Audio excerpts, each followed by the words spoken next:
Os mariscadores de Rianxo están a traballar na zona dos lombos neste inicio do libre marisqueo. As expectativas do patrón maior son moi negativas pola falta de marisco nos bancos.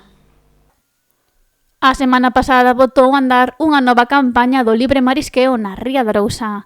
Das confrarías da comarca que teñen o libre como alternativa están a saír do paso nestes primeiros días, aínda que se agarda unha temporada extractiva mala. A ver, as cousas aquí, sobre todo nos lombos, están collendo o tope do berberecho, Japónica collen a moi poucos barcos, que hai moi pouquiña, e fina é rara que se colla. Algúns barcos sí, pero a maioría dos barcos que non collen os topes. O libre xa sabíamos desde un principio que había, sabíamos que había berberecho, vai ser para unhas semanas, non vai ser para moito máis, a maioría do marisco é todo pequeno, pero xa se sabía de antemán o que iba a pasar cos libres. Ao non haber unhas actuacións como Dios manda desde a Consellería en este sentido, pois vese ano tras ano que isto vai ir a menos.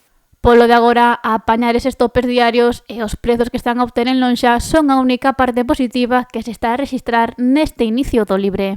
Hai días, ao saber que Noia está cerrado, os precios aguantan un pouco, máis ou menos, ben aí atrás o que é o pequeno, o derecho pequeno baixou moito de golpe, baixou 4 euros de golpe, chegou a 2,80 €, pero bueno, a ver, os precios entre unha cousa e outra faz un xornal, pero bueno, é o que falamos, son 2-3 semanas, tampouco é así, debía ser todo o ano.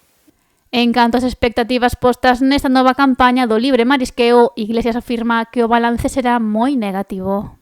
Eu penso que peores incluso, porque no Buído e en Cabío non hai nada, os barcos están vindo todos para aquí, están todos nos lombos, e nas outras zonas non hai nadie a traballar, hai moi pouquiños barcos. Eu penso que este ano vai ser peor que incluso que o ano pasado.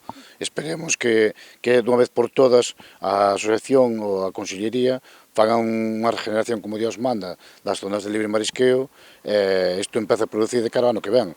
Aí atrás tivemos unha reunión na Consellería onde se comprometeron a facer labrados e todo desas zonas, pero bueno, cando se fai labrados nesta época a xente habralle que dar algún tipo de axuda ou algo porque non podemos estar labrando e a xente traballando igual á vez.